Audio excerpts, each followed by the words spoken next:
Hello guys, and welcome back to the channel, and welcome back to another beautiful February day here in Nova Scotia. We received about 18 to 20 inches of snow last night and this morning. It's still sort of snowing, blowing around, so this is what it's like here this time of year. We got a storm last week on a Tuesday, and then within a couple days it was gone. It was a muddy mess, which you'll be able to see on my truck in a second, but we got dumped again. I'm not plowing snow today. I've got one of my guys out doing that stuff, so I'm here just working on some things. As you know, it's a crazy time right now.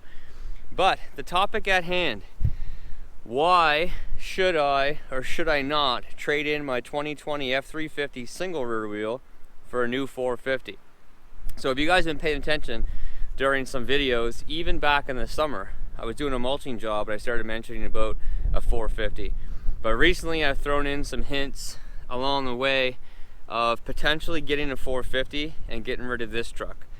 So there's a lot of reasons for and against why I should do that or why I should not do that.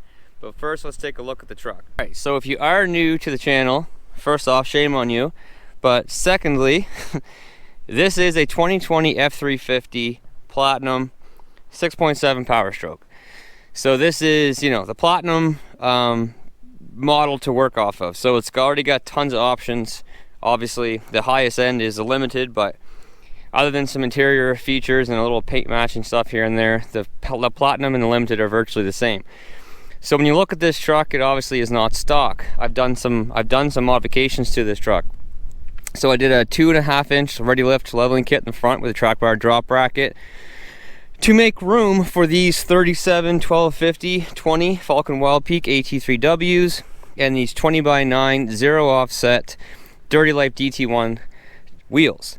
Also, for cosmetic stuff, we took off that humongous plow of an air dam, which is great here today, and we put on the Tremor air dam. So yes, that looks so much better. So that's, you know, the look stuff. Performance wise, we did a S&B, actually I'll pop the hood.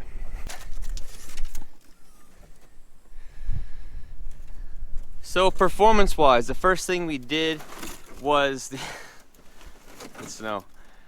Great. Was the SPE cold side intercooler pipe that is problematic with the Power Strokes. Not as much on the 17 to 21s now, I guess, as it was on the 11 to 16s, but still can be problematic.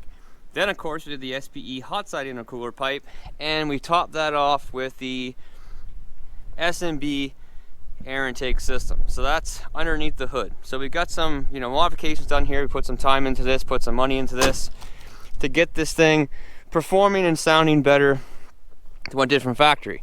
We also did, now excuse the truck, it is an absolute disaster right now, but we also did the Banks Pedal Monster, which is right there. So this thing is a joy to drive. We also added, I took this off my 17, I put the tonneau cover, it's a backflip MX4, and this did not come with the gooseneck prep package, so I did a draw tight 30K gooseneck ball. And then of course, you need, honestly, if you're going to tow heavy, we did some airbags and we did the compressor. Again, excuse the mess. We did the compressor on the inside of the truck to keep out of the weather like we're having right here today. So I have put some time, money, and effort into this truck, and I absolutely love the way this truck performs, the way this truck drives, the way that it looks. I love everything about this truck. I love it. The fuel mileage is incredible. With 37s, I can still get 20 miles per gallon on the highway. There is no negatives about the way this truck currently operates and looks, in my mind, whatsoever. So, why should I not trade this truck? I should not trade this truck because of all those reasons. And it's a great family vehicle. My wife can get in and drive this. It rides smooth. It's easy to maneuver, especially with all the cameras and everything. It does perform really well. I towed my 4-ton with this, and it's great. Not like a dually, but it's great. There's so many good things about this truck the way it is right now. So why, oh why, would I ever want to trade this truck in? All right, so I did not rehearse this at all, so I'm probably going to bounce back and forth a couple times on why I should and why I shouldn't. So there's a lot of reasons why I shouldn't. I've done some work. It takes some work to strip it down, if I want to strip it down, to get it back to stock. You know, I've only had it for a year, so I probably will take a little bit of a loss on it, even though the dealer that I'm dealing with is incredible. Fairley and Stevens over in Dartmouth, they're willing to give me a great trade on this and get me into a new truck, which is the truck that I probably need. So it's not a want, it's more of a need. I don't want to trade this truck in. Honestly, personally, and for personal reasons, I don't want to.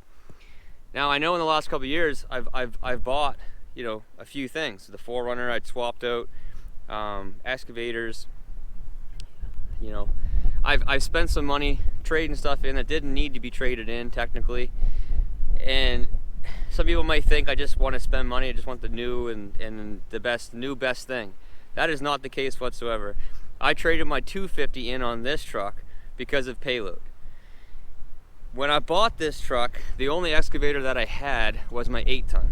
And I have my 550 to haul that around. That's what hauls that machine around everywhere. Then I decided to buy an excavator. I bought a 4-ton, and the reasons for buying the 4-ton, I've made videos on that. You know, with the weight combined between the truck and trailer, I was below 26,000 pounds, so didn't need to worry about all that bull crap that comes along with it. Even though when you have your CDL, you have your license, you still have to do all the stuff you normally would do. So in the end, it doesn't really make a lot of difference other than crossing provinces and things like that, IFTA and prorated and all that sort of stuff that goes into that. It was a great setup. My 4-ton stuck with this truck. I hauled it all over the place, PEI, New Brunswick, everywhere. Truck did great, the 4-ton did great, but I bought my 4-ton in June, and from June to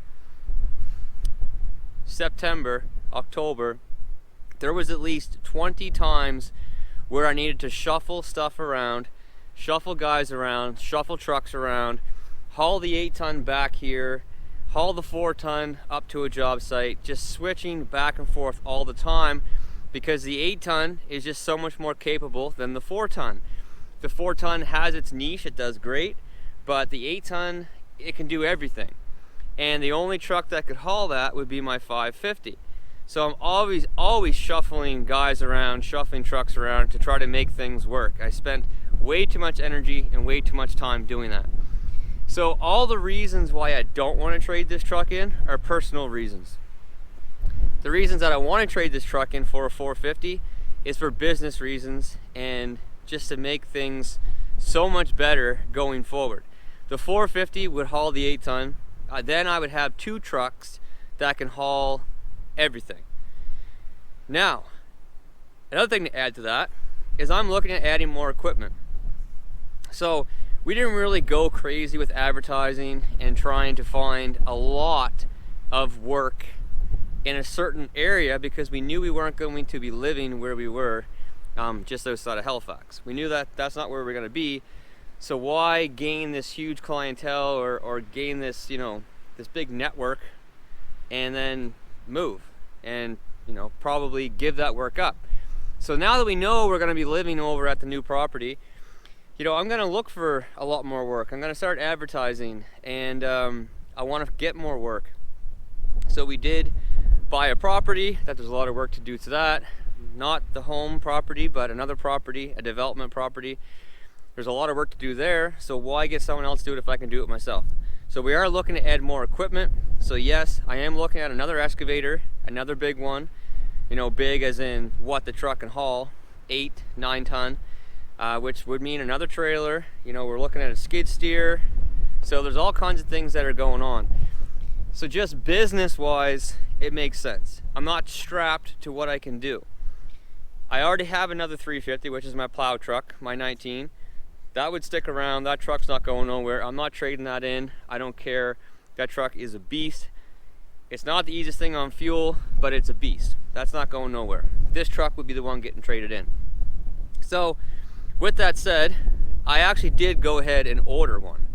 So I did order a 450 back in September or October, and it's not like I have to get it. They can't tie you to the truck. I mean, and it's a nice truck. It's gonna sell. If I don't take it, someone else is gonna buy it and be very happy with it. But a 450 is just not a truck you can just pull up to a lot and say, yeah, I'll take that one right there. That's not how it works. With a 450, you pretty much have to order one. I've only ever seen one 450 on a lot in Nova Scotia. And that was when I bought my 250. And I almost bought the 450 then. So it's not something that you can just pick up and say, yeah, I'm gonna buy a 450 today. You can't do that. You have to order one. It's the way it is around here anyway. I don't know what it's like, you know, everywhere else, you know, in other provinces and down in the States and wherever. But here, that's the way it is. If you want one, you gotta order it. You gotta order it ahead of time, 5-6 months ahead of time, knowing what's going on. And then the trailer is another thing, the machine, you gotta order those. So stay tuned for a video on that, because the machine that I really want and I'm looking at is sitting on a lot right now, but it's spoken for. They have a couple more coming in March and April.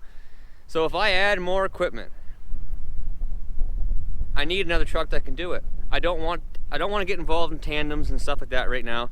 I had a tandem and I just didn't use it as a tandem enough, and I can hire trucks. Like, I'd rather hire a truck than have a tandem not working all the time. I can hire it for a day here and there, whatever. But having another truck and a trailer that can haul all the equipment is the smartest thing to do. So you're gonna have to stay tuned. I know a lot of guys have been asking me on Instagram and on YouTube and even on Facebook and everything, asking me, man, are you getting a 450 or what? What's going on? I did order one, and it actually is very close to being delivered. So if I'm trading this truck in, I need to get it stripped down. So I gotta get the wheels off it. I gotta get all the performance stuff off it. Gotta get the leveling kit off it. I've gotta get the airbags off it. A lot of that stuff can go on my 350, and then all the performance stuff can go in the new 450 if I get it. So you have to stay tuned, but that's the update on what's going on. Write your comments below. Some guys will just say that I'm just trying to spend money and I just want something new. That is not the case at all. Personally, I love this truck. I love it to stay. I love to be able to keep this truck and add the 450, but financially, we just can't do that. So anyway, guys, that is it for now. Make your bets, and we'll see what's going to be sitting in the yard in a couple weeks from now. Anyway, for now, that's it. Take care. Stay safe. We'll see you in the next one. Bye.